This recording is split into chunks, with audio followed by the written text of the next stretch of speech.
Hello and welcome to Heroes and Humans of Football. My name is Mehreen Khan. And I'm Simon Cooper. This is the football show where we take the hero and we show you the human. From Johan Cruyff to Megan Rapinoe. And from George Best to Kylian Mbappe. This is the Human Football Podcast. Last week's episode was part one of our double-header on Sir Alex Ferguson, where we look at the making of Britain's greatest manager. If you haven't already, be sure to check it out.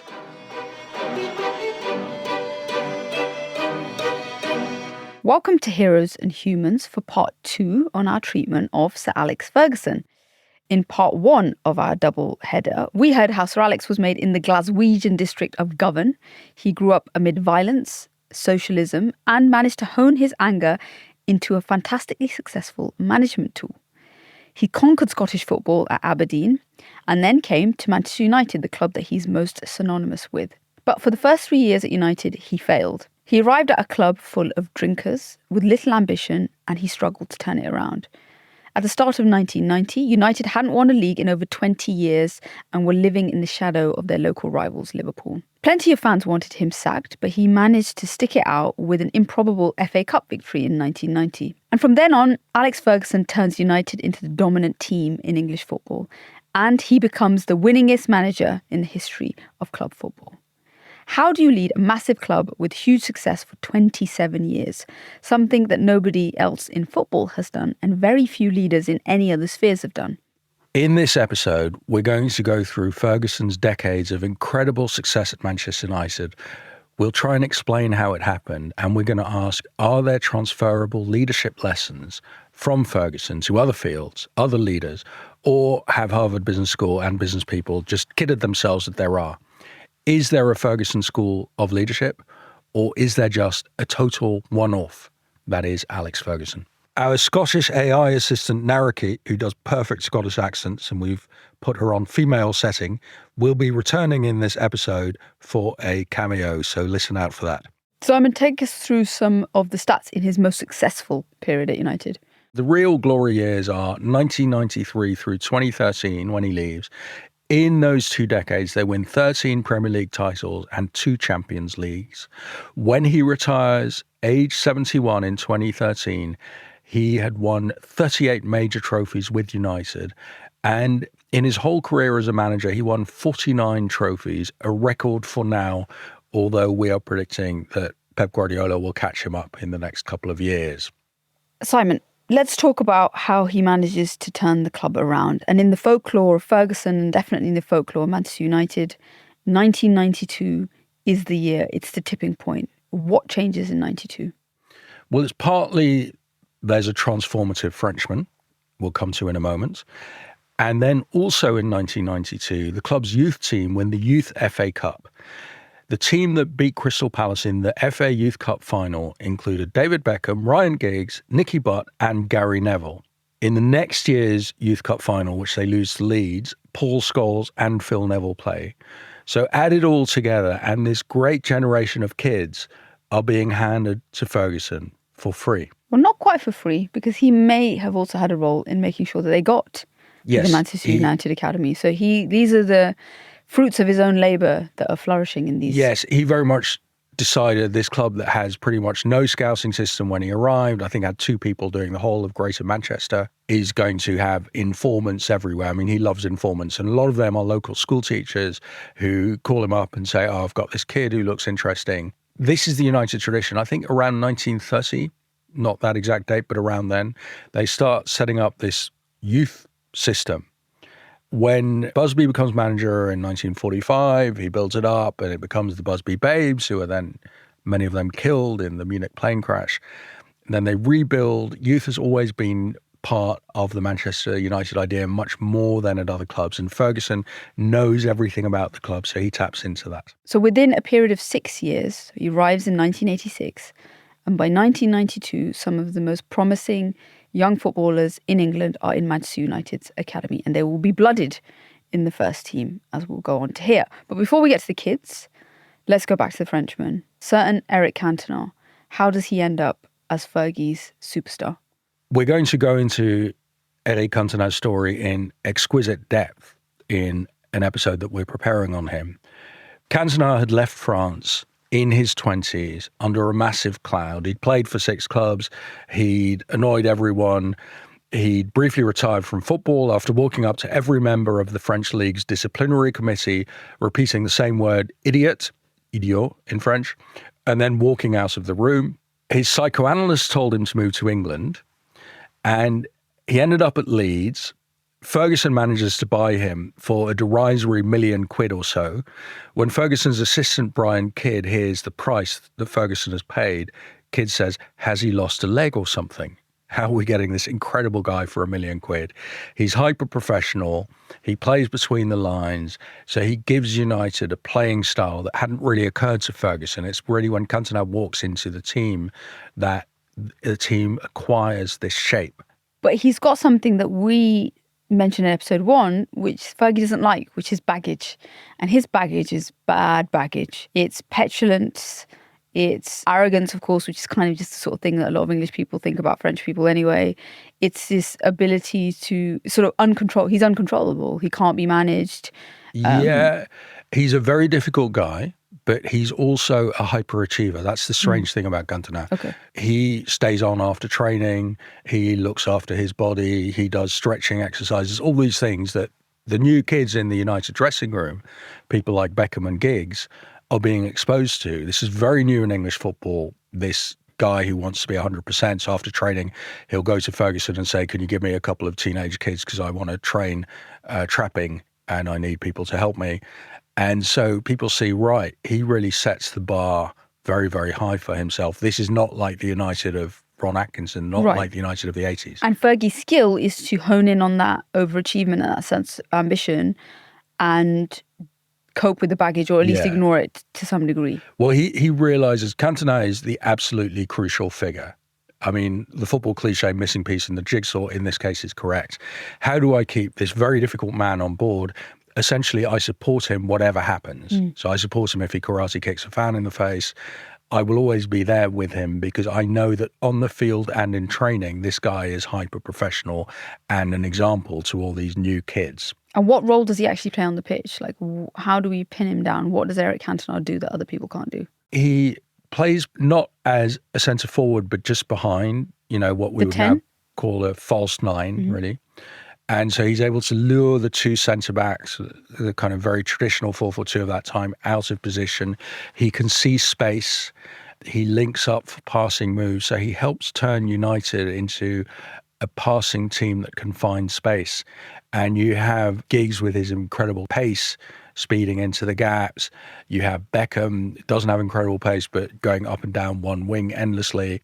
The combination between Cantona and especially that midfield, and then I think it's 1993 that they buy Roy Keane, it all just comes together in a way that Ferguson hadn't really fully designed. It just happened. And getting Cantona, we'll come to that in the Cantona episode, a little bit of an accident. But also part of his talent spotting. Because other managers are clearly overlooked Cantona. Yeah. And Ferguson has a bias towards the continent. His ideas of football have been shaped by watching West Germany train in 1969 with their passing training that nobody in Britain did at the time. He will become a massive Francophile. He'll later always give interviews to French newspapers and magazines when he doesn't speak to the British media. Whereas most people in British football are biased to thinking, Cantona is this arrogant French dilettante. Ferguson's bias is, he's French, so he's probably superior. Simon, you have often characterised the pre-Wenger era of English football as this antediluvian, parochial, thuggish game. But the exception to that, you're saying, is what Fergie was trying to do at Manchester United. Well, I think Ferguson was a very British figure, but he was Euro-curious. So he didn't know much about the game outside, but I think he'd seen Real Madrid as a teenager in a famous European Cup final in Glasgow. He adored the idea of Real Madrid, and he's very curious about the continent. And as United in the early 90s start becoming regulars in European competition, and as the Premier League opens up to foreign talent, he thinks, wow, this is great, this is really exciting. He's not threatened by it at all. He sees it as an exciting learning opportunity as well. What can he learn from someone like Cantona, who's come from a totally different football tradition? Is it a stretch to say that because he has a slightly leftist bent that he's more internationalist in his outlook? I don't think it comes from his leftism. I mean, there was a very kind of insular socialist tradition within the Labour Party as well. But I think it's more his love of excellence and of learning. I mean, he knows English football by the start of the 90s is no longer world-beating. So the excellence is elsewhere. And he also always wants to improve himself to learn. And he learns quite obsessively. He learns through reading. So, for example, when he gets into wine, most people like me think, oh, I like wine. He thinks, no, I'm going to become the world's leading wine expert. And he just sucks up knowledge about everything. So the continent is a source of knowledge. Cantona is very special in this team. He becomes the fulcrum of that 1992 iconic squad. He also, I think, elicits a special kind of treatment from Ferguson that we haven't seen so far, or at least we haven't spoken of so far, which is that he treats Eric Cantona like a grown-ass man. He treats Eric Cantona with, some would say, kid gloves, particularly compared to how he treats some of the younger members of the team, the class of 92, where he's very much this dictatorial, authoritarian figure. And it's sort of like a constant theme in thinking about how Ferguson manages players, that Cantona is used as an example of Fergie kind of matching his approach and his style to fit the man. Well, occasionally he can leave the guy alone. Occasionally he finds a player, it happens later with Wayne Rooney a bit, that he thinks, right, being a dictatorial father figure doesn't really work with this person. And also humiliating him on a daily basis, which is what he doesn't do to Eric. Yeah, Cantona is allergic to authority. Ferguson realises, if I have this guy around, I have to give him independence. But there's none of that for the Giggs-Beckham generation. They will be sort of infantilized throughout their many years at Manchester United by this guy who shouts at them and treats them like they're a naughty 7-year-old. So he has these very different approaches. The kids, he think they're immature, they can't be trusted to behave. Above all, they have to be kept away from drink, which is an obsession of Ferguson's. He's seen drink ruin many men's lives, many footballers' careers. And so he has this very paternalistic style, which also helps him carry on forever as a manager, because managers have different styles. Mourinho has always tried to be more matey with the players. Borderline romantic. Yeah, kind of lover boy, we say in the podcast. And Ferguson never really aspired to any relationship of equality. He was always the father figure. And so then you can get really old, you're still the father figure. I think the figure that gets the most abrasive part of Fergie is Giggs, the kid that he scouts age 14 and convinces his mum to join Manchester United. Giggs will go on to play for United for over 2 decades. Whereas Manchester City thought they had him, and I think he'd been a City fan. Right. He's probably the most synonymous with the class of 92. How does he treat Giggs? And I guess in some senses, does his treatment of Giggs ever change as Giggs gets older? I remember very clearly Giggs breaks through at the start of the 90s, and everyone compares him to George Best, because he's this very exciting, good-looking young winger. And people can see he's brilliant. But what happened to the last person like that United had, Best becomes an alcoholic and sort of barely plays football successfully after the age of 26. So Ferguson, with his fear of drinking and alcoholism, thinks, well, this is what's going to happen with Giggs. If I relax for a second, he's going to become an alcoholic. Giggs had an absent father. Ferguson takes over the father role when Giggs is 13, 14 and stays the kind of father for nearly 30 years, because Giggs, plays into the age of 40.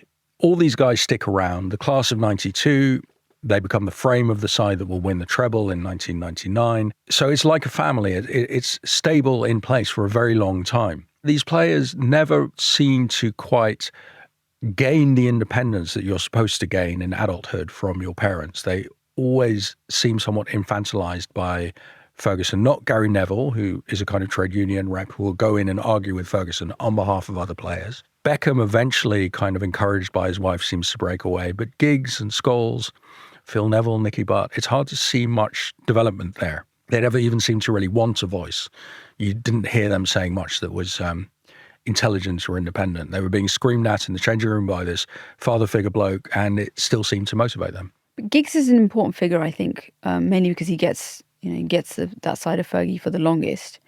And also because we mentioned control in the first episode, how Ferguson realises is that control is the quality that he wants. So through delegation. It's the ultimate thing he wants. Yeah, that's effectively, what he's doing when he's running this football club. And with players, it's control of what they do on the pitch, but also their private lives. He feels, I am going to be like this totalitarian dictator stroke father. And these kids are going to stay on the rails. They're not going to fall victim to the demon drink. There's a famous story from 1992, the year when United's fortunes transform. He's at a formal dinner and he hears from one of his network of secret police-style informants that his young stars, Giggs and Lee Sharp, had gone night clubbing straight after a defeat and just a couple of days before United's next match. So imagine him at dinner, evening dress and bow tie on, his face turning puce with rage.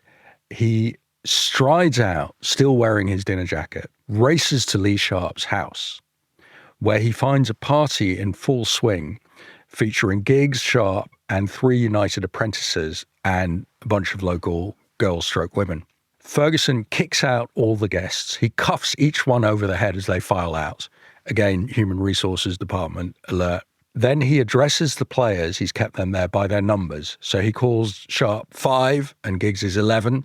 Sharp had recently been allowed to move out of his digs with a host family into his own home, which is where this party is taking place. And Ferguson says, no, now you have to go back to the host family because you're not ready. You still have to remain a child. You have to sell your house, sell your pet dog, and sell your drum kit, because all these are perceived as distractions. And I think this is the ultimate secret police move. He makes Sharp ditch his girlfriend. Yeah. I mean, imagine that power. Lee Sharp describes being single and homeless after this one mistake that he made. And the girlfriend moved back to Birmingham and says that Ferguson called her a silly schoolgirl. Where is she now, I wonder? She should call into the pod and tell us her side of the story. And to Ferguson's credit, I mean, Sharp never really makes it. He has some flashes, but then declines quite fast. Sharp is about the only young talent he ever loses to the bright lights, because Ferguson thinks part of his genius is that he saves players from these temptations. And he always feels that the player he could have saved was Paul Gascoigne. Yeah. And he tried to bring Gazza to United to save him. And he feels, well, Gazza with me would have had a very different career. And Ferguson once said he signed for Tottenham because they promised to buy his mother a house for £80,000.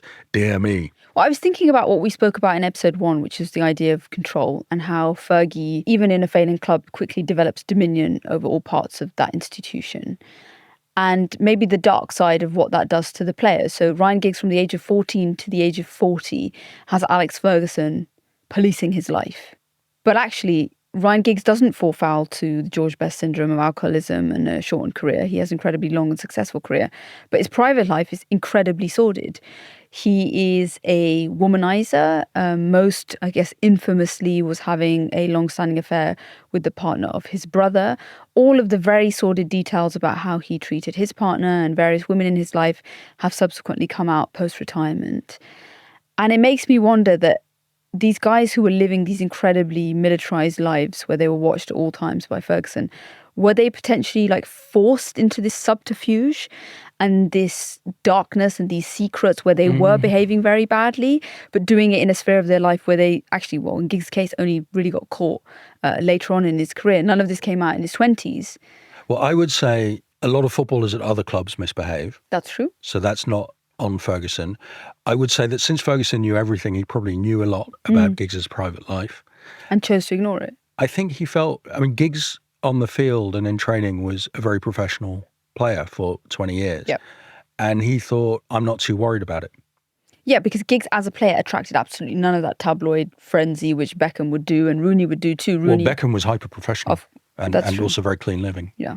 Also cheat on his wife, but, that was maybe a different time. If you're making that a judgment on the manager, then every football manager in history has probably failed.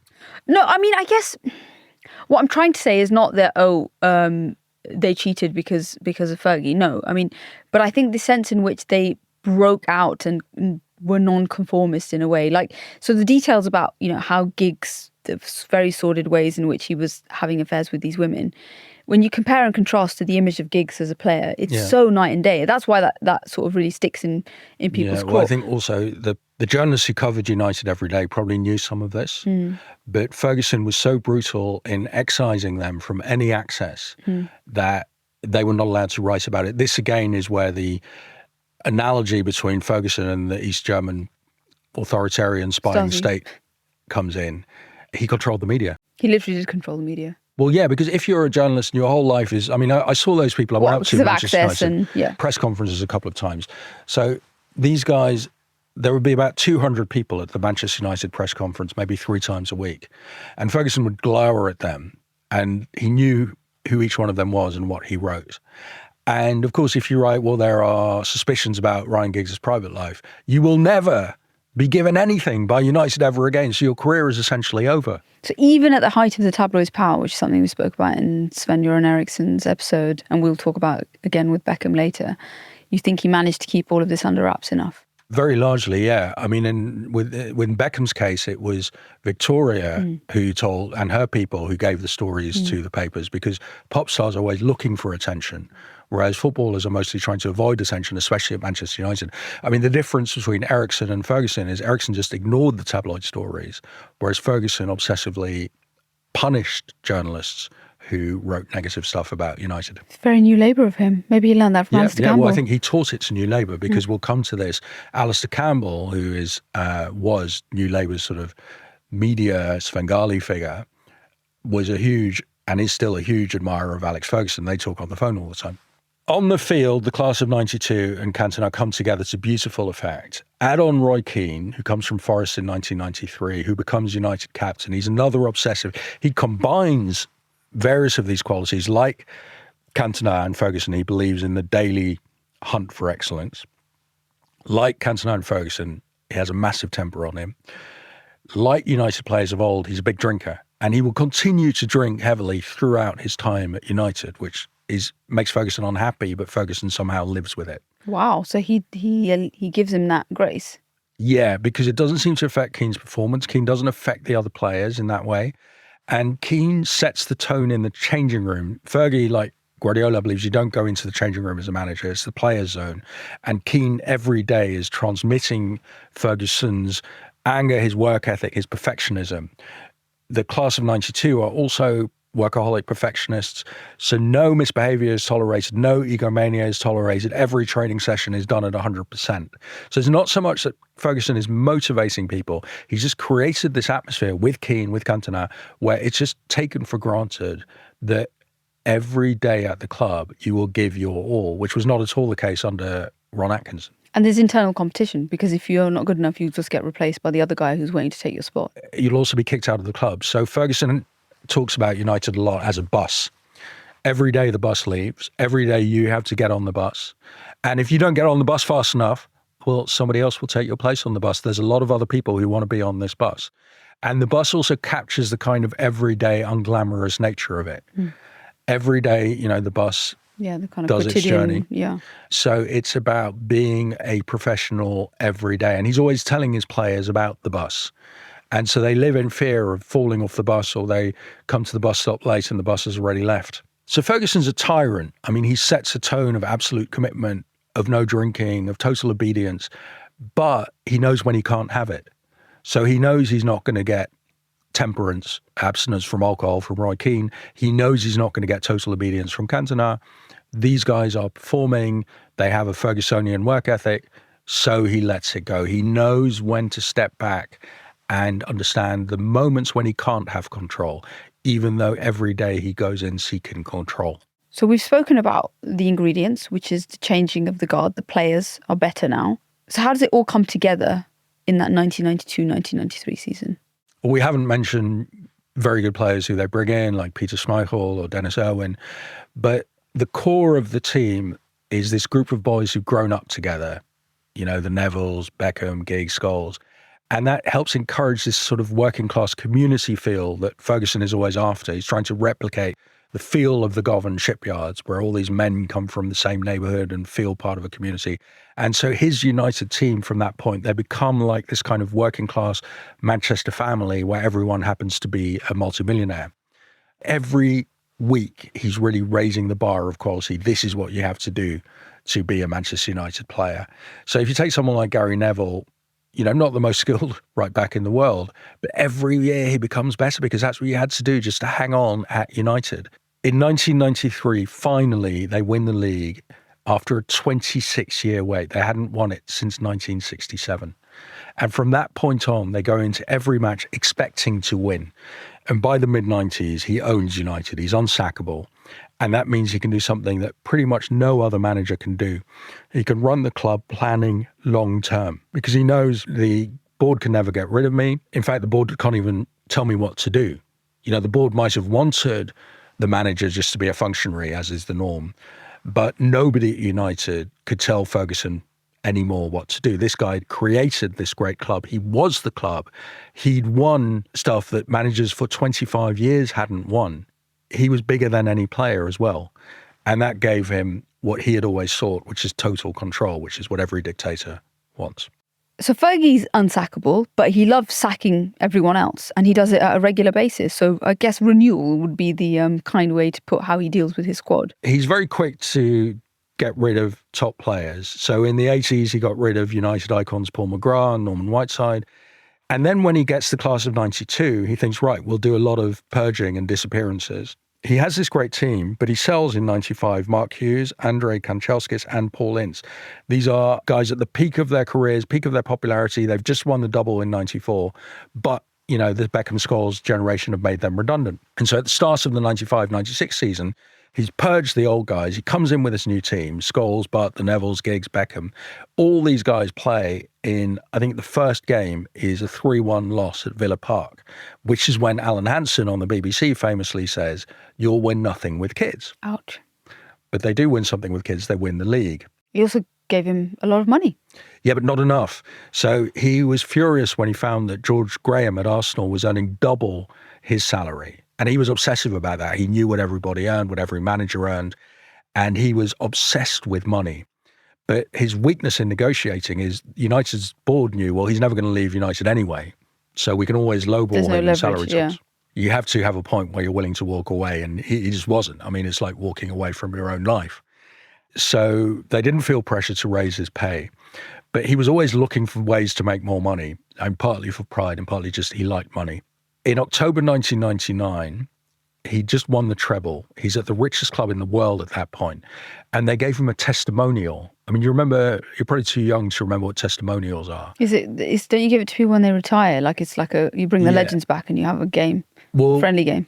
In the old days when footballers weren't paid much, so in the 50s, 60s, 70s, you give this 32-year-old player, given 15 years to the club, and you'd arrange a special game for him. Like you'd invite a team of visiting stars, they'd play against the home team, and then the player would get the proceeds of the gate.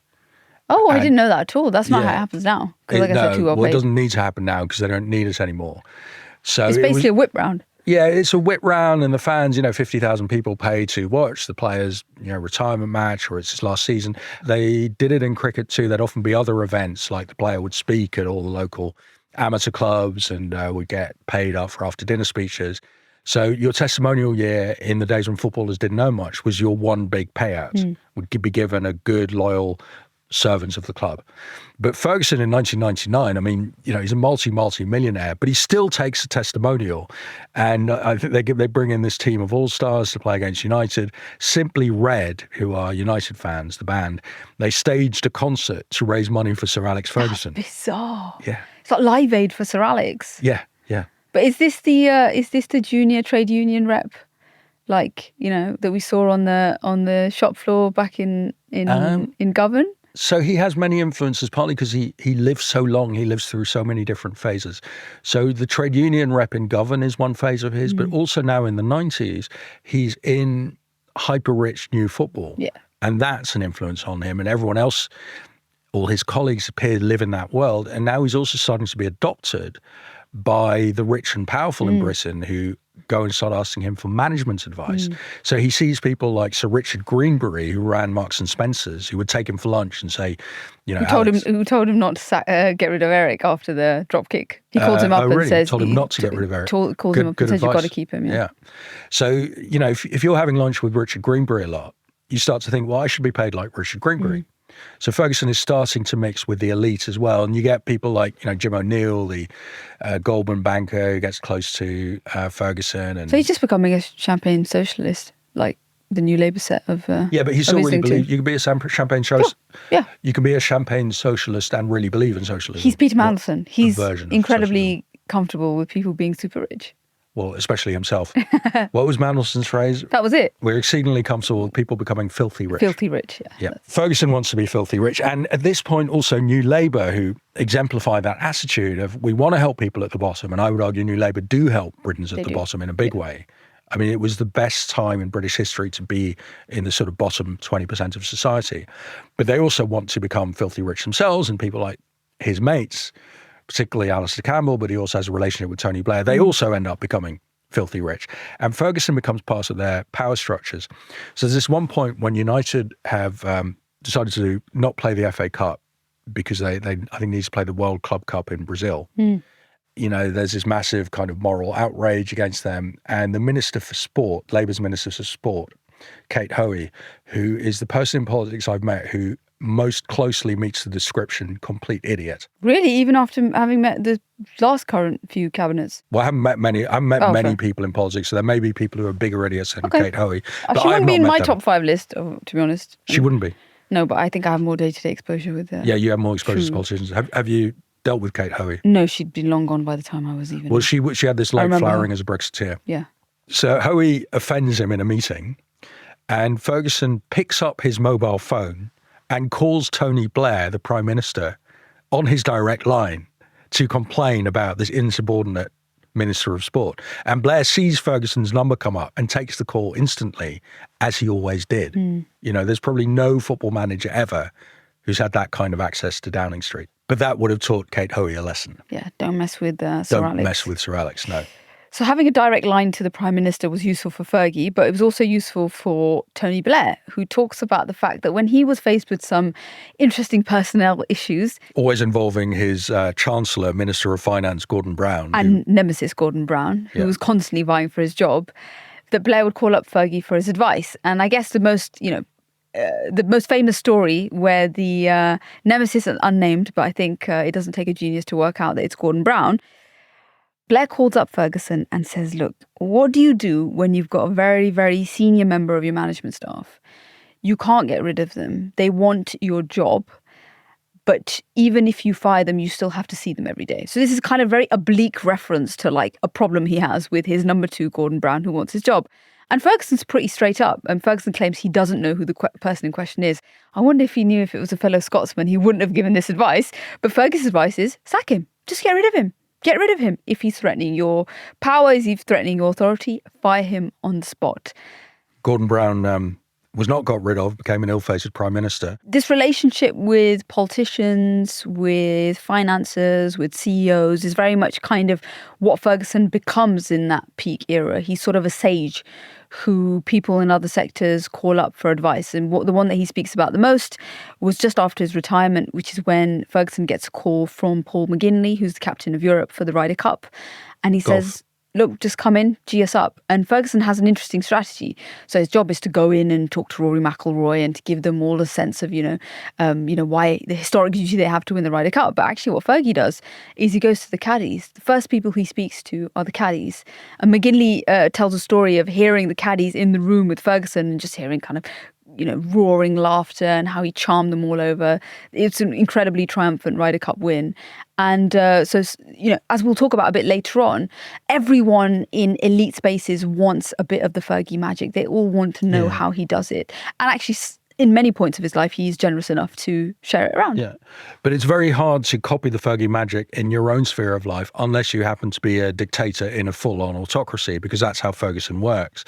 So he screams at his employees, he infantilizes them. He controls them, he manipulates them. Yeah, so in a totalitarian dictatorship, if you don't like someone, you disappear them. Yes. But at United, you sack them or transfer them. Yeah, Gordon Brown could have been disappeared in a different world. Like authoritarian dictators, he's expected to rule till death. And he knows everything about everyone. So he knows his players' toilet habits.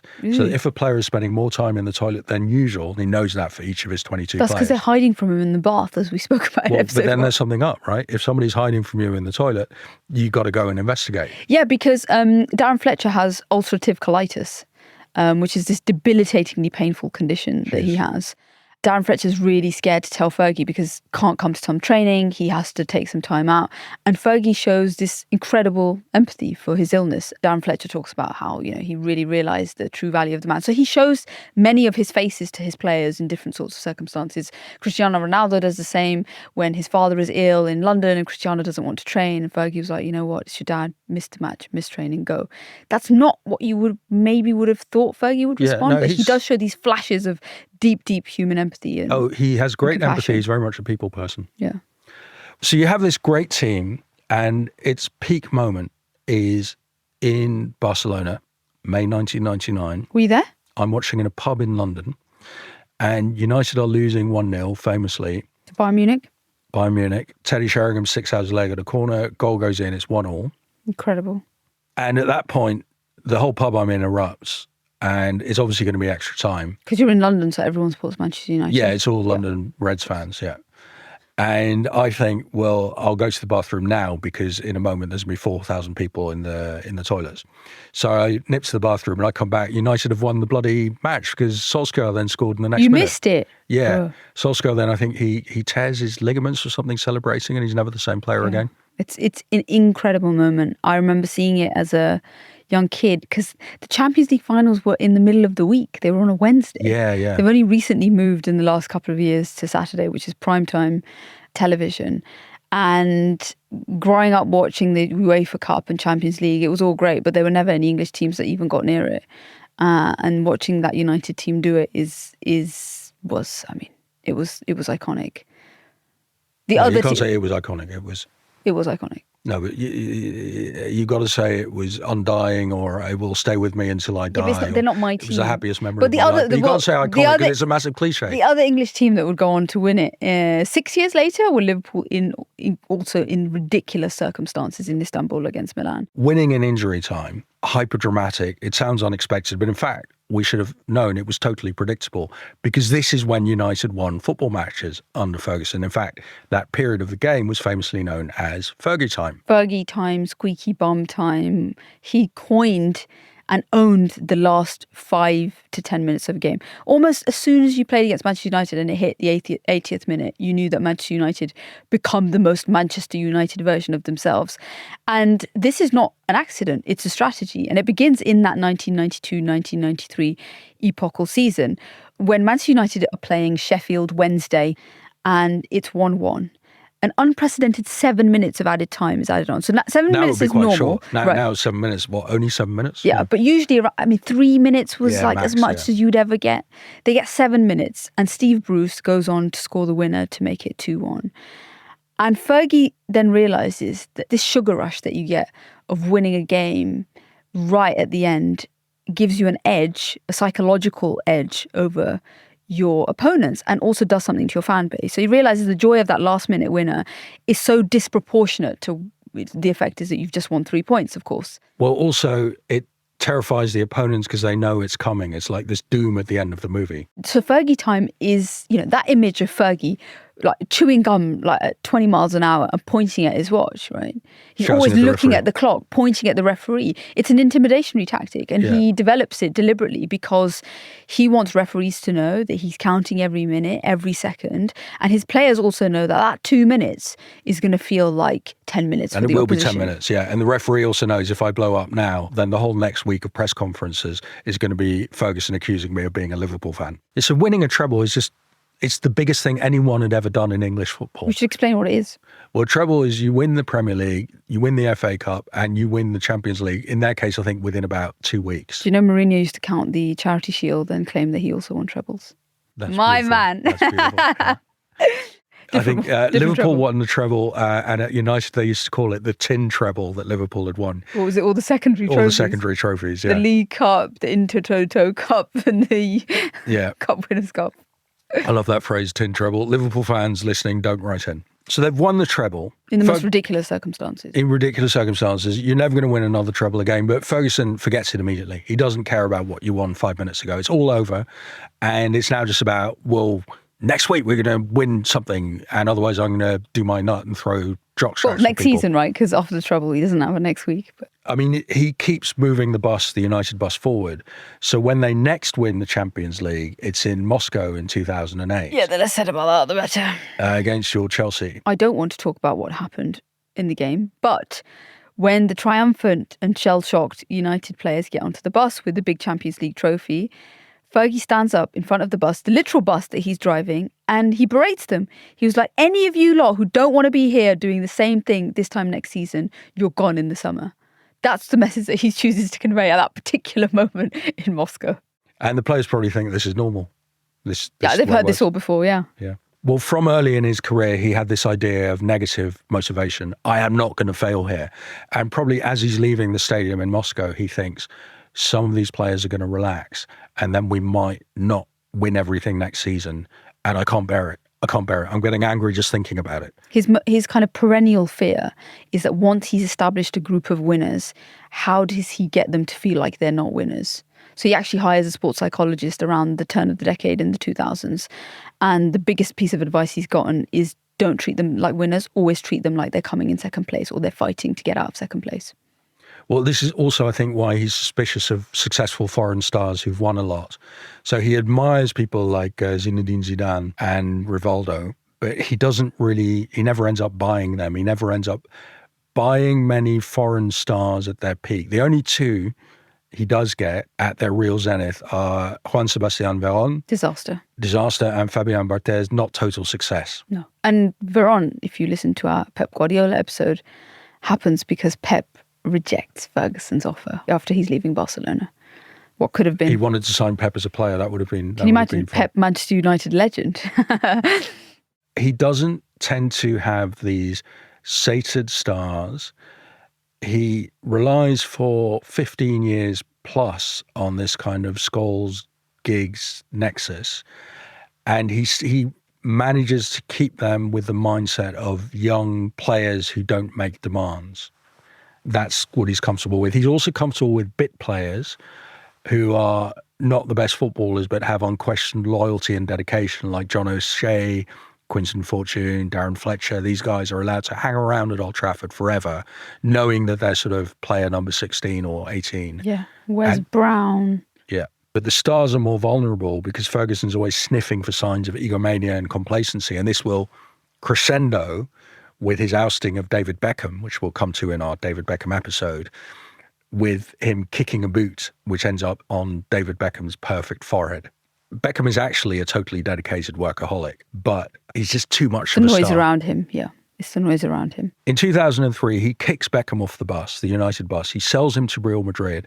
And later that year... He first sells him to Barcelona, and then he sells him to Real Madrid. Yeah, Barcelona did once buy him, but I think Beckham did not want that. He, later that year, gives Beckham's number 7 shirt to this 18-year-old Portuguese kid called Cristiano Ronaldo, because the bus at United is always moving on. So he signs Ronaldo after doing his usual thing of gathering information everywhere. So he's like the Stasi, the East German secret police, in that he has informants all over football.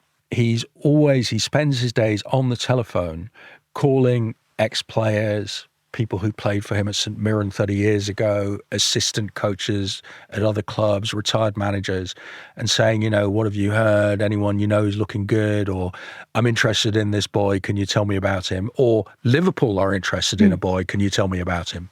So he's just gathering up information. And this is now a global exercise because he is shopping in all markets. Yeah. South America, South Korea, Africa. It's not just the UK anymore. Or Manchester as it started up. English football, British football really remains his domain. And one thing he does, apart from these phone calls, is he goes to funerals. So Patrick Barkley says probably nobody in football attended more funerals. So if some old ex-manager dies, then Ferguson's at the funeral. The former manager of Tranmere dies. There in the front row is Sir Alex. Partly because he believes in working class solidarity, showing respect, people's dignity, but also because he knows there's going to be dozens of football people at the wake and I'll ask them stuff. So it's a very efficient information gathering exercise. You could just organise a party. Well, he goes to a lot of dinners as well. I mean, he later winds down the dinners as he gets older, but he stops going to lunches because he's always being invited to lunches around Manchester, but he feels it takes 2 hours out of the day. He's always meeting people because he loves speaking to people. He seems terrifying, but he also loves people. And he's getting this information manually and keeping it in this enormous memory he has. And so with Ronaldo as well, he also gathers information from his players. So famously, they play this friendly against Sporting Lisbon in Portugal. On the plane back, the United defenders tell Ferguson, oh, that, teenager is quite a handful. And he pays 12.2 million for Cristiano, gazumping Arsenal. So Wenger never gets over losing Cristiano. This information gathering machine that he is, it helps bring him Ronaldo, and it also gives him the confidence that I don't need David Beckham because I know my information system is going to give me the best possible person to replace him. And of course it does. With a completely different type of player too, because they're really changing the way that they play. He also signs Nani, these incredibly quick, skillful wingers. They sign the Silva twins. Anderson comes over. There's a lot of kind of more exotic elements in this team. They're moving at the start of the 2000s from what has always been a British and Northern European team. So they win the Champions League with some, very unremarkable Scandinavian players, to starting to follow Wenger at Arsenal and bring in Latin players. But he replaces Beckham with a very different type of right winger because Ferguson is not really a tactical ideologue the way Mourinho is. Ferguson doesn't really have a strong idea about formations. Who should be the number 7, or what type of player they should be. It gives him this adaptability, which you need to have a long career in football because football's always changing. You have to change with it. And when it comes to tactics, he also thinks, well, I don't really do the tactics much anyway. I have people doing that for me. And I'm perfectly happy to change the way we play. Shades of Ancelotti here? Yeah, a bit of Ancelotti, but of course Ancelotti is the most relaxed manager in top-flight football, and Ferguson was the least relaxed. Not in the temperament, that's true. So after the treble, he's completely untouchable. He has complete autocratic control of everything at Old Trafford, including the financial side. And what do dictators with complete control do? They shower some of that largesse on their family. Yes. And in the case of Ferguson, most of the attention has been given to his treatment of his sons. The main one being Jason Ferguson, who becomes a part of this burgeoning world of football agents. So these middlemen that act on behalf of players who represent them and who get cuts from deals, transfer deals. Now, the Jason affair is, I guess, exposed by the BBC in a documentary called Fergie and Son, where they lay out various nefarious payments made to companies. The biggest scandal surrounding Jason and one of these third-party companies was for the transfer of Massimo Taibi. The not very successful Manchester United goalkeeper. Apart from being a completely disastrous transfer of a goalkeeper, also allegedly involved about £50,000 ending up in the hands of Jason and this third-party company. There's also lots of allegations about Jason given privileged access to the Manchester United squad, that he was part of this sort of intermediary of network of agents who was enriching himself basically on the transfer network that was created around Ferguson and Manchester United, which is both buying and selling players. A lot of football managers operate that way, that their favourite agents are people very close to them. So this is the sort of Ferguson kind of showering favours on his sons. For Darren's case, Darren wants to become a manager. I'm much closer to this because Darren is perennially at Peterborough United. Your hometown team. My hometown team. Your beloved hometown? My hometown team. And, every other season we'd get these incredible Manchester United Academy graduates, which was keeping Peterborough United running for a long time. The fact that we were able to kind of suck on the teat of Sir Alex Ferguson and the United Academy. The Jason sort of accusations sort of plague him. He's very upset when it comes out. This sort of culminates in the fact that Fergie takes so much umbrage against the BBC for putting out this documentary that he stops speaking to the BBC at all for more than 10 years. He will never do a post-match interview, any kind of special coverage or any interview with the BBC because he's so annoyed about the treatment. To be fair to the BBC, he has a very dictator's attitude to the media in general. So at one point, he's even boycotting Manchester United's own propaganda wing, MUTV. He won't even speak to his club's Pravda because he thinks they're biased against United or something. He thinks that they're trying to create narratives against him. In some senses, Fergie's doing classic strongman stuff, right? He's enriching the people around him. The one figure who is a constant source of criticism, if you need it, of Fergie, of course, is Roy Keane, who's always bringing up the fact that he claims that Ferguson, who always said he puts United before everything, actually Fergie would put his sons, his family, and the Ferguson name before everything.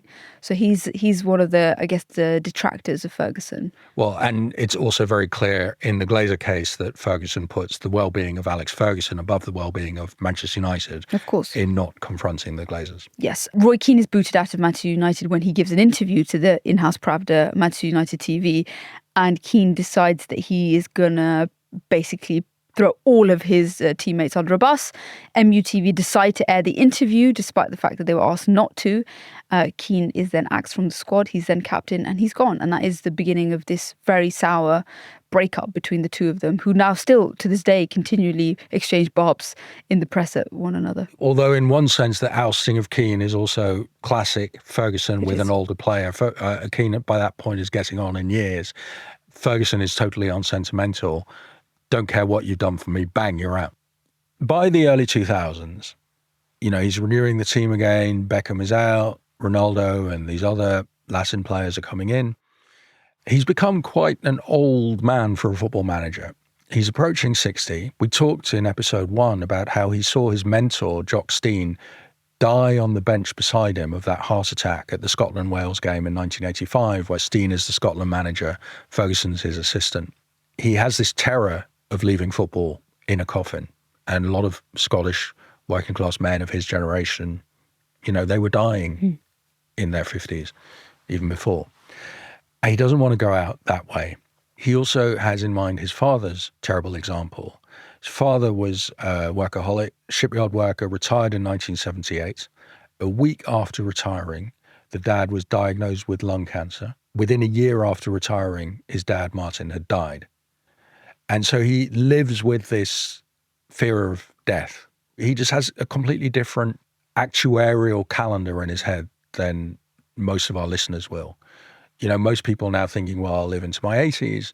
And he's thinking 60 might be it. Yep. So initially he'd planned to retire in 2002 at the age of 60. And United were planning to replace him with Sven-Göran Eriksson. But then his family start to talk. And they think this bloke is a complete workaholic. He's dedicated to the United cause. He's going to go mad. We won't be able to cope with him in the house if he doesn't have 16-hour work days somewhere else. He's having a snooze in his armchair at home, New Year's Day 2002.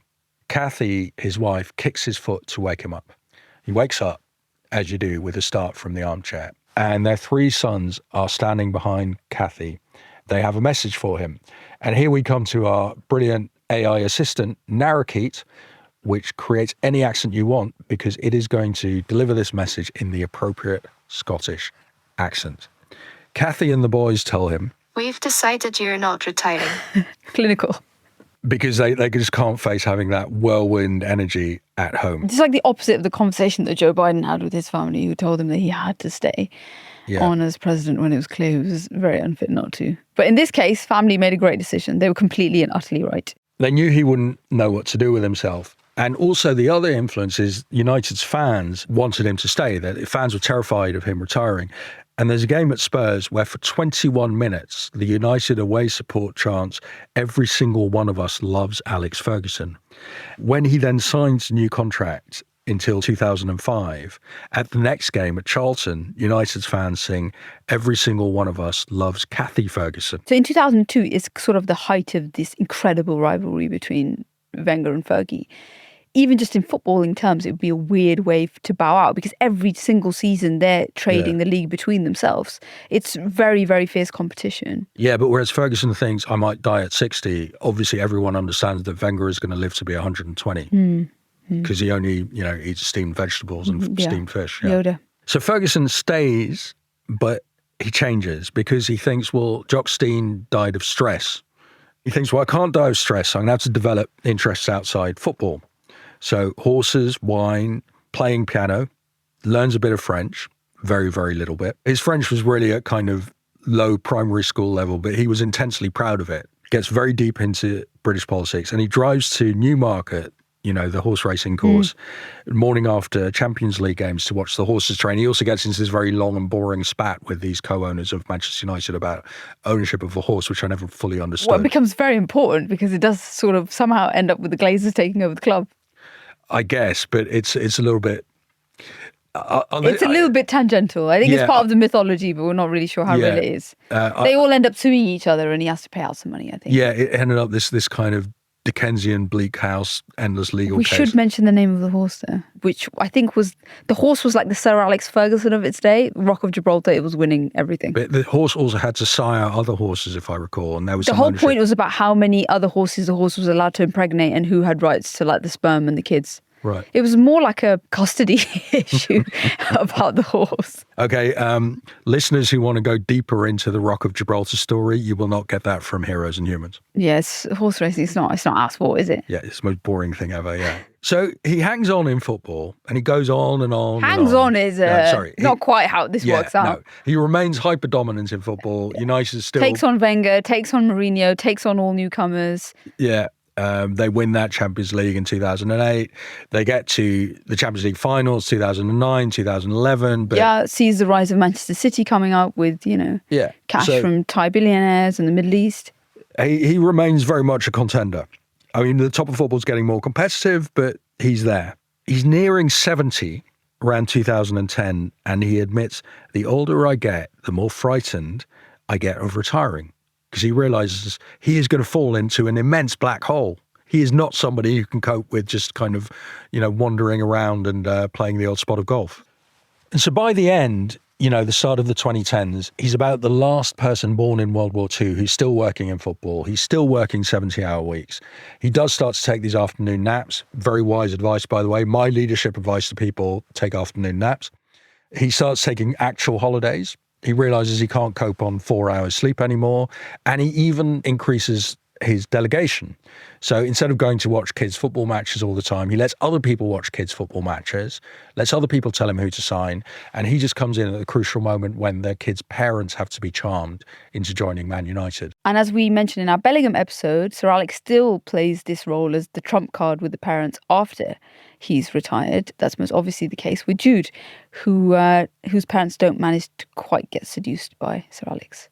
Yes, the Bellinghams are too clever to sign for what is then the very dysfunctional Manchester United, and they go to Dortmund instead, and it paid off. And he's adaptable. I mean, you think he's not, because he comes across as this kind of crazed, overexcited dictator figure, but he's very shrewd and canny. He's political. So the Glazers buy the club in 2005, Malcolm Glazer then still. We will have a Glazer episode. They take hundreds of millions of quid out of United, out of Ferguson's United, that he could have spent on players. So imagine this very good team that he had after 2005 with a few hundred million quid added on would have been completely unbeatable. But he'd learned from his fight with the chairman of St Mirren in 1978, you do not take on the chairman because the chairman is the one person who can get rid of you. So he never says anything nasty about the Glazers. He is angry when he can afford it, but he sucks it up with the Glazers. He sucks up all this money they took out. Is there something a bit off with that? Because if you think that Fergie, with the weight and the clout that he had, might have helped create a less kind of egregious environment with the owners, as in he could have encouraged them to be less rapacious when it came to the club, and maybe sat down and thought, you want to buy Manchester United? Great. I will get on with you, but I love this club, so why don't we try and do things differently? Because now we're living with still that toxic legacy of Glazer ownership and Glazers out. Maybe, looking back, you can say that Fergie should have played a role. It was his responsibility to play a role to make sure that it didn't end up this bad. Well, if you believe that United is a cause, the Glazers have been very detrimental to that cause because they've taken so much money out. I think he would say, I know my limits, the limits of my power. So a canny dictator, for example, doesn't go to war with the United States. Well, maybe he's a good working class boy. He knows not to take on bigwig, multi-billionaire capitalists. Well, he also likes bigwig, multi-millionaire capitalists. Yeah. But finally, he decides to go. It's 2013, and crucially, his wife, Kathy's sister, has died. And this means it's the first time in their nearly 50-year marriage that Kathy needs him at home. And he thinks, I have to do this for her. And, by this point, 2013, he's 71. There isn't another 71-year-old coaching a big club. But he's determined to go out on a high. So instead of replacing his old players, which he normally would, in Ferguson's United, it's like they shoot old horses. But no, he keeps his old guys together. Ryan Giggs, Michael Carrick, Rio Ferdinand, Nemanja Vidic, Patrice Evra. He buys another old guy in his last transfer summer 2012. He buys the aging Robin van Persie. So he has these brilliant players, but they're all a bit old. And he knows, one last trick, they can do it. Fantastic signing. What an absolute coup that was. That was one of the best things that he did in the last part of his career was to take Van Persie. Yeah, but Van Persie then declines fairly soon afterwards. But he gets the title. And he leaves English football with the Premier League, which would not have happened if he stayed at Arsenal. So in 2013, he wins that last title. He's won 49 trophies as a manager, a world record and an amazing achievement, winning most of them at a club that was drink-sodden, unambitious and going nowhere when he took it over 27 years earlier. From my memory, he actually doesn't really go away from Manchester United. So how does he spend the first couple of years of retirement, Simon? Yeah, I think to make it easier for him, he becomes a Manchester United director or an ambassador. He feels I have to stay active because he's been told before he retired, don't put your slippers on. And so straight after breakfast every morning, he puts on his shoes and goes out and does stuff because he's still a workaholic. He lectures at Harvard about leadership. He watches games at Old Trafford from the director's box. He has his own suite. He invites people to come and watch with him. His grandchildren are there. And he has this elaborate retirement bucket list because, of course, he's not somebody who can kind of sit on the sofa and contemplate. So he's got a lot of stuff he's going to do. And one thing on the bucket list is he's going to go to the Oscars. And he goes to the Oscars and he thinks, wow, this is amazing. I'm at the Oscars. He reveres sort of Hollywood. He reveres old movies, old music. He can't believe it. He sees this woman in front of him at the Oscars and he says she's playing poker on her machine, by which he means her telephone. Mobile phone. Yeah.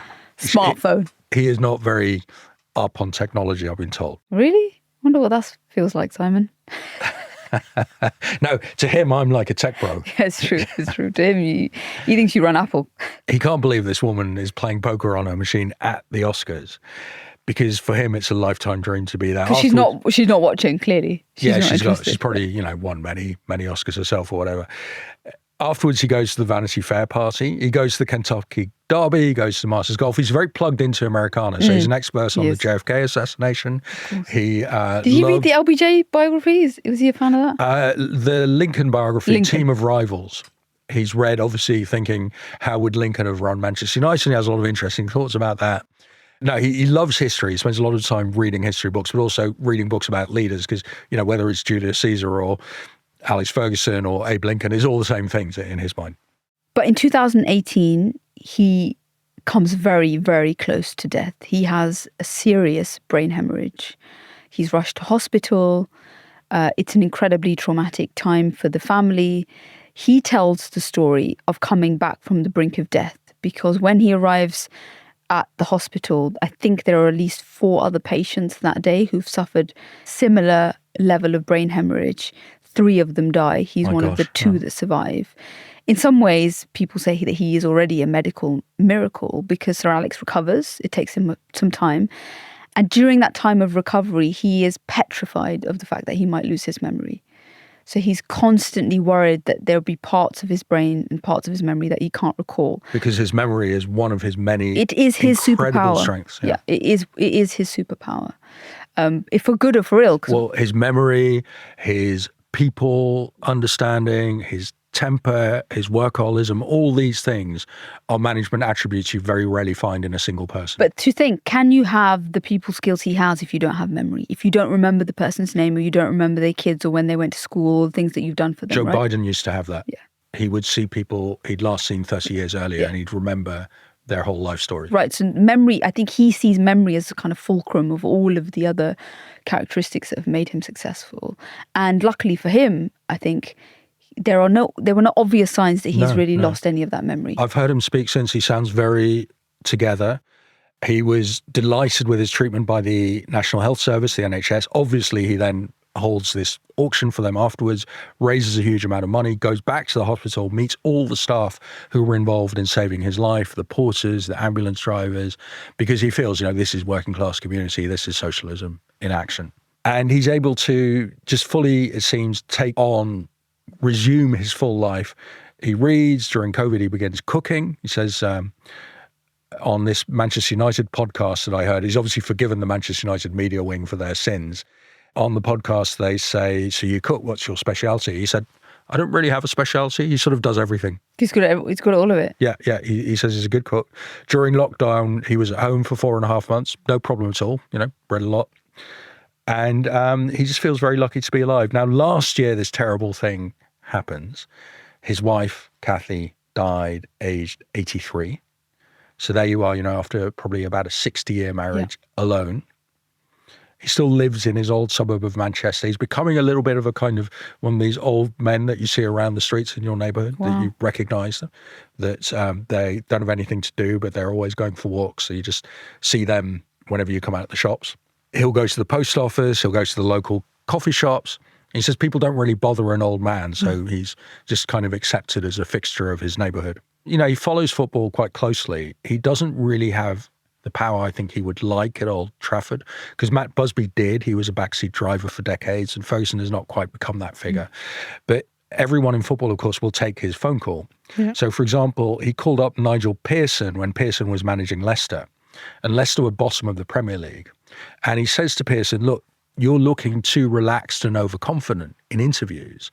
You should be channeling some of the Leicester fans' concern when you speak. You shouldn't be, fans are feeling desperate and you're looking all kind of totally fine about it. You shouldn't be like that. I love that he's become one of those body language experts. Always get I think he always was a body language expert.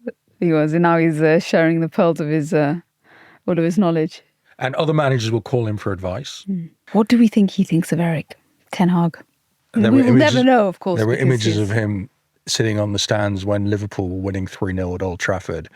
And I think beginning of the season, he keeps a relative poker face. But there must be a little bit of, when you leave an organisation, you do want the organisation to dip a bit. Yeah, because it shows that you mattered. Yeah. But you don't want it to completely collapse. Yeah. So I think some mixed feelings there.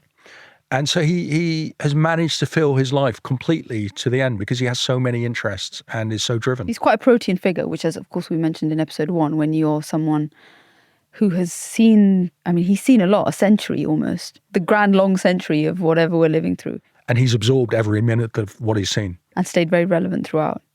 Even now, he pops up at Old Trafford. You don't think of him as somebody from a bygone era. He feels there's an immediacy about him. Maybe because, of course, he only retired in 2013. But in a way, when I think about Wenger, I think of something in the past, a sort of era that's yesteryear. Fergie still, to me, seems relevant. And that's maybe because we also use him as a reference point. I'm struck by every time we do an episode about a manager, we often quote what Fergie says about them.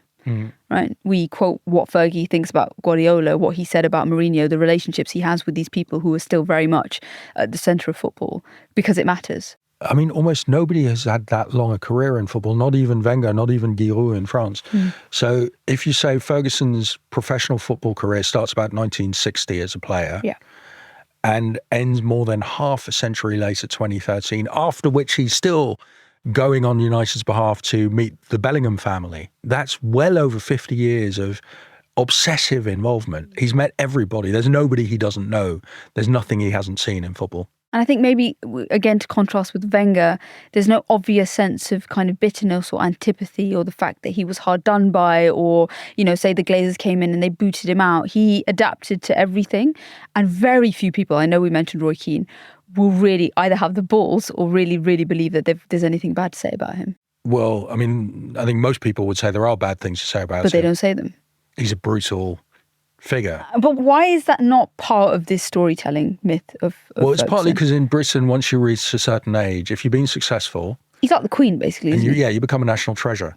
So David Beckham is also becoming a national treasure. Yeah. So, and all scrutiny really just falls away then. Yeah, you see it with Hugh Grant starting to happen now. So all these people who had big scandals... He's kind of a Churchill-type figure, right? Sorry, you're saying that Ferguson's a Churchill figure? Yeah, but no, I don't mean it in the grand Churchillian sense, but the fact that he's had many faces and many iterations and versions of him, but Churchill they've all been subsumed into this grand hero narrative. Well, Churchill was a failure for most of his career. That's true. But the similarity with Ferguson is that they had these immensely long careers that almost nobody else has. And so you see the person in different eras to which they always somehow manage to adapt. Yeah. Are you loving listening to Heroes and Humans every week? Do you hate the wait between our weekly episodes? If so, why not join our official H&H Supporters Club on Patreon? This exclusive community is the place for behind-the-scenes sneak peeks, Q&A opportunities with me and Simon, and more bonus content. The link is in the episode description and on all our social media bios. This is a reminder that you're listening to Heroes and Humans of Football with me, Simon Cooper. And me, Mehreen Khan. Let's wrap up this episode as we do traditionally, speaking about legacy. And I think in this case, there are two elements to legacy. One is, what is the footprint and legacy that Sir Alex has left at Manchester United? And two, what is, I guess, the sort of broader lessons about leadership that we can learn from Ferguson, or indeed, are there any at all? Yeah. So starting with the club, Simon, where is the club in 2013, the summer in which Ferguson retires? Well, he leaves this old team. Normally, he would have been replacing players, getting a new team ready, but he's not bothered because he just wants to win one last time. He's chosen his own successor, David Moyes, partly because he sees Moyes as being in this kind of working class, west of Scotland managerial tradition of Matt Busby, Bill Shankly, Jock Stein and Alex Ferguson. Moyes, somebody who never won a trophy until he went to Manchester United, and most notable achievement was some years with Everton. No, but to be fair, I mean, Pep Guardiola wouldn't have won a trophy at Everton. So, Moyes was a very clever manager at Everton. I was there actually just the week before he was appointed. I was talking to all the backroom staff. He was a good manager. He turned out not to be a great manager, but still, he's remained as a manager. But he's given this terrible inheritance at Manchester United. But Ferguson sees him as his kind of spiritual successor. And the Moyes and the Ferguson families knew each other in Govan. David Moyes' dad had worked as a draftsman in the same shipbuilding company where Ferguson's dad worked. Ferguson had played for a youth team, coached by Moyes' dad.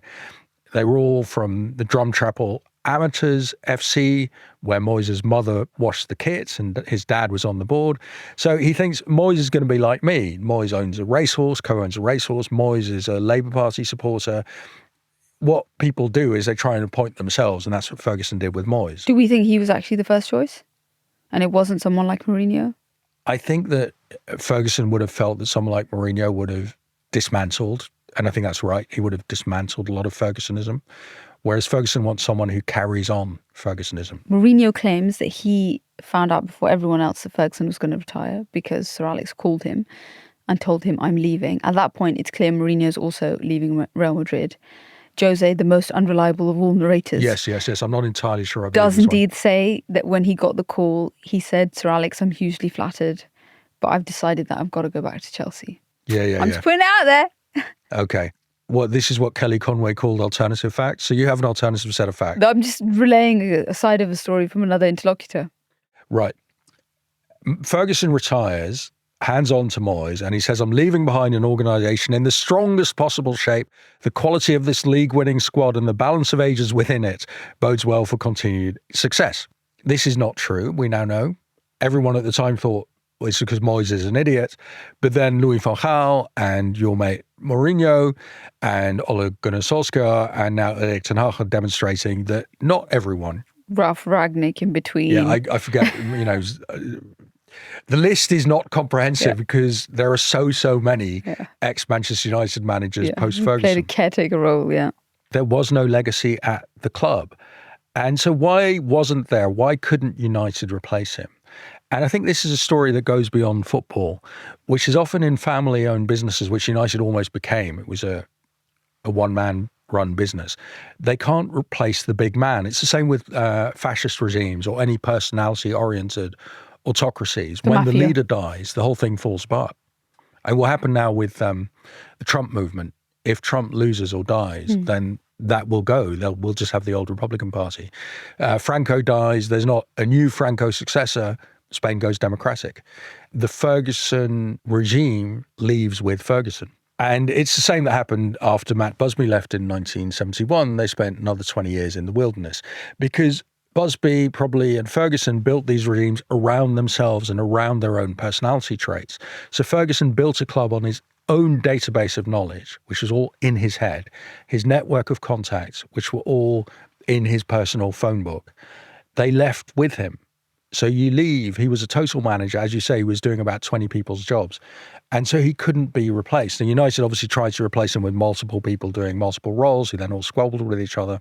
A lot of the personnel stuck around. So, like the Darren Fletchers of this world, Steve McLaren is still there, I know, who's technically brought in by Ten Hag. Steve McLaren had an interlude, didn't he, coaching England? He did. Mike Phelan is still around. So there was a sense in which actually... Yeah, but none of these people were allowed to make decisions. Yes, but they're Fergie people. Or are they just Fergie spies? Well, you get a lot of people who said, I have been anointed by Alex Ferguson, so I can be a great manager. That was Roy Keane. Carrick. Even Gary Neville tried it. Ole Gunnar Solskjaer.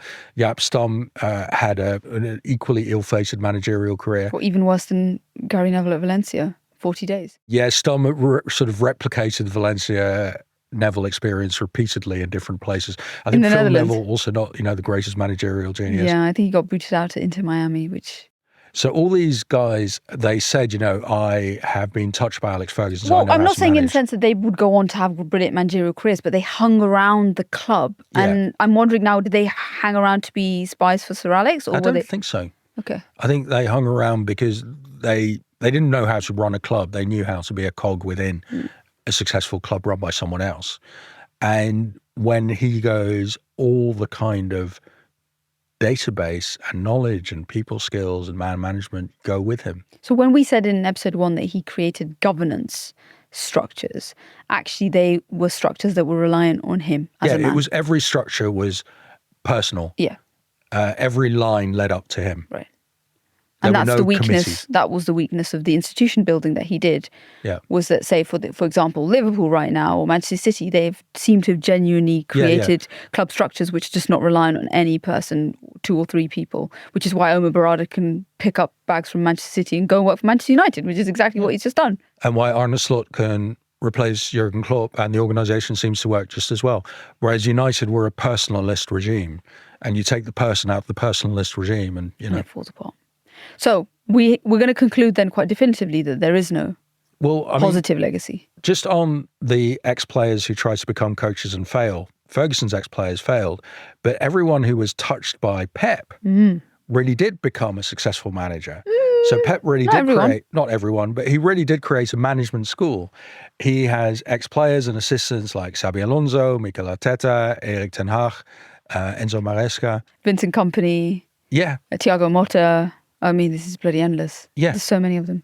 So there is a Pep school of football management. There isn't a Ferguson school of football management. But that's by design, because Ferguson didn't have a ideological, tactical identity. Yeah. Are we saying that Wenger has had more of a legacy on football than Ferguson? I don't know. What's Wenger's legacy? I guess all the stuff, all the innovation that we spoke about. Yeah, so Wenger changed English football in terms of the use of data, better diets, foreign scouting. Everyone copied that. That has remained in place, has been continually improved, and it made Wenger himself unnecessary, redundant, replaceable, because everybody did an Arsene Wenger. Everyone is trying to hire their own Pep Guardiola, and nobody has done an Alex Ferguson. Okay, so on to the second part of this legacy question, which is about applying Ferguson's methods, his leadership style. Does it work in any other sphere of life? You would be put in jail if you tried to use Ferguson's management style. And I think that's one of the issues. So one of the issues is nobody has Ferguson's personality and that mix of attributes. Everyone tries to learn, how can I be the Alex Ferguson of the chemicals company or the Alex Ferguson of plastics? I think that's Jim Ratcliffe, actually. So he might have managed it in yours. I would argue there are no successful copies because nobody can replicate this style that's rooted in his background, his personality, his drive, his brain, and that 40-year experience as a manager from East Stirlingshire in 1974 to United in 2013. But then you get the stuff that would now be illegal, the extreme machismo style of management. And he began learning this as a teenager in 1950s Glasgow. When he began doing it at United in the 80s and 90s, it was already outdated even then.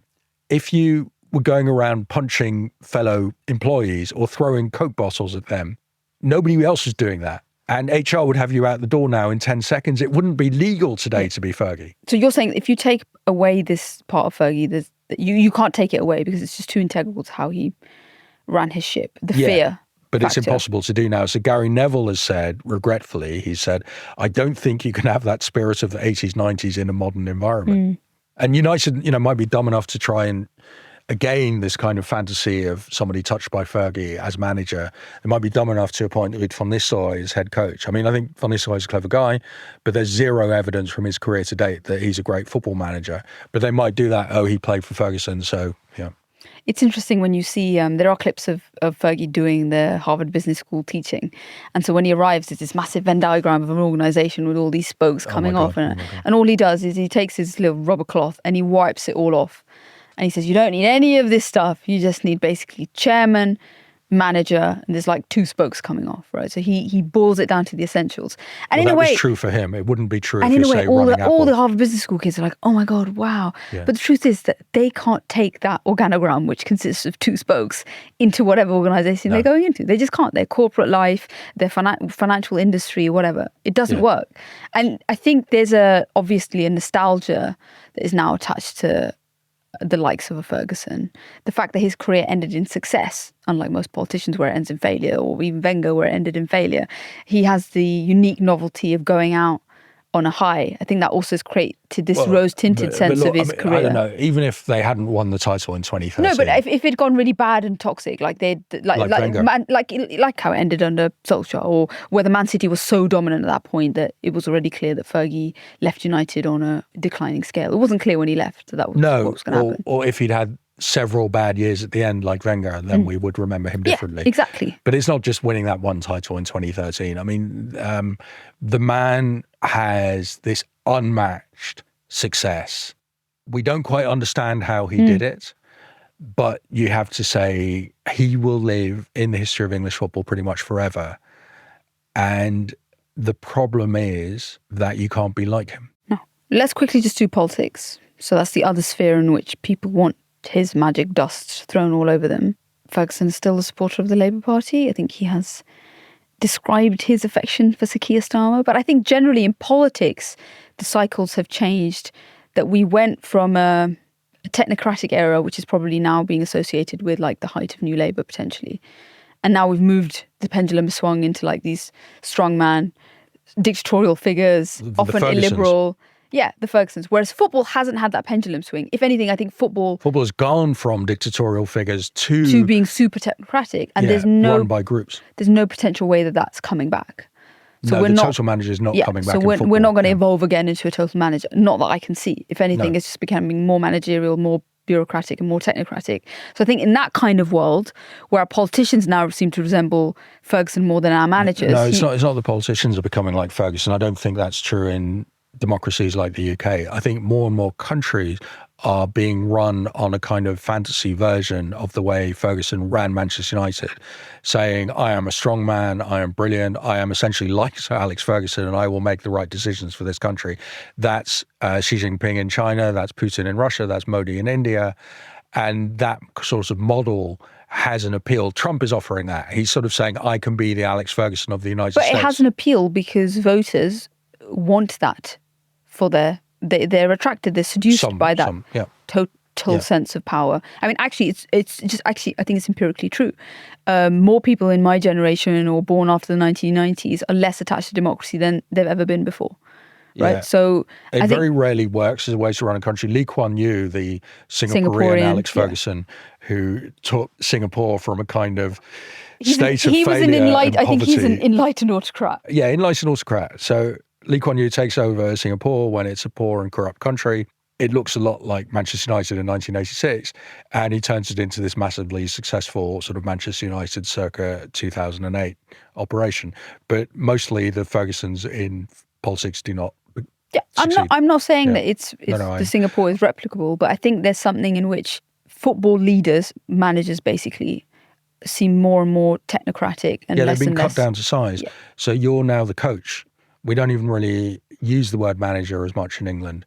So Eric Cantona is the coach of Manchester United, and the kind of autocratic figure that Ferguson and Stein and Busby were, it doesn't exist anymore. No, because it's all devolved through sporting directors and various scouts, and even the chairmen of clubs. That's just now a titular role. It doesn't mean anything. It's the owners that carry the weight, and the owners change now every 5 to 10 years. So in that sense, like attaching the club to make it synonymous with a person just doesn't happen anymore. And I think that's why we look fondly back at the Sir Alex Ferguson heyday, because it's just not something that we have anymore. Whether that's right or wrong, it's definitely nostalgia. Fondly, but suddenly it's a it's bygone just nostalgia. era. It's nostalgia. So our traditional questions at the end of the show are to ask what our protagonists will be doing if they were not in football. So he would have been a trade union leader. In I will Canada. put no disagreement about this. In Canada. Probably in Canada. He would have emigrated in the early 60s. For like Canadian oil workers in like the far-flung regions of Saskatchewan. Yeah, the CEO of the company would be terrified every time Ferguson walks into the room. Be getting inflation-busting pay rises on a they would be the best basis. paid oil workers in the world. Yeah, this is if he hadn't scored that hat-trick improbably for St Johnstone against Rangers and revived his football career, he would have gone to Canada. This would have happened. Yeah, right. Would we like to meet him? Yes, mainly because as we were doing the whole, research for this episode, I kept asking myself, what would it feel like to have someone in my life, personally or professionally, who I'm just completely and utterly scared of and I respect. That's me, right? And I'm completely deferential towards. And I don't have that person. I don't know if many people listening to this episode will have that. I definitely have that in a religious sense, because that's almost how I feel about God and why I believe, because I'm both scared and in awe, and therefore complete deference is required. So I think I'd want to meet him to know what it is like to be around somebody who had that effect on other people, because it's so unimaginable to me as a millennial in the 2020s to have that kind of complete and utter deference towards another human being. That's basically not my parents or somebody that I'm blood related to. And also, although you don't work for him, he would behave as if you do. Yeah. Because he treats journalists working for supposedly independent newspapers as sort of his employees. Yeah. And so he has a right to bollock them. So I think as soon as you are in his presence, you are a subordinate. Simon, I'm imagine that you may have already met Sir Alex. No, but he has read at least one of my books. I know because he was telling a TV crew about it. They passed that on to me. And at one point in Soccernomics, I stupidly disparaged him, saying if I ran Manchester United, I'd win a lot of trophies too, because they're rich. He doesn't have any particular qualities. That was a stupid thing, and I struck it out of later editions. But I'm sure he read it because he knows everything that happens. And so even though he's now 82, he might lay one on me. You're still scared? Yeah, scared of Alex Ferguson. Yeah, it's true. He didn't actually lose his memory with that brain hemorrhage. Everyone is scared of Alex Ferguson. Sir Alex, if you're listening, you want me to set up that meeting, I'll be more than happy to facilitate. Thank you for listening to Heroes and Humans of Football. For more information, go to our website at heroesandhumans.com. And follow us at Heroes and Humans on all social platforms. Next week's episode is part 1 of a double header on Diego Maradona, the greatest footballer of his generation. Be sure to check it out. This show was developed by Immaterial and produced by One Fine Play. Matt Cheney is the series producer. Kazra Firuzia is the editor and producer. We have been your hosts, Mehreen Khan and Simon Cooper. And this has been Heroes and Humans of Football.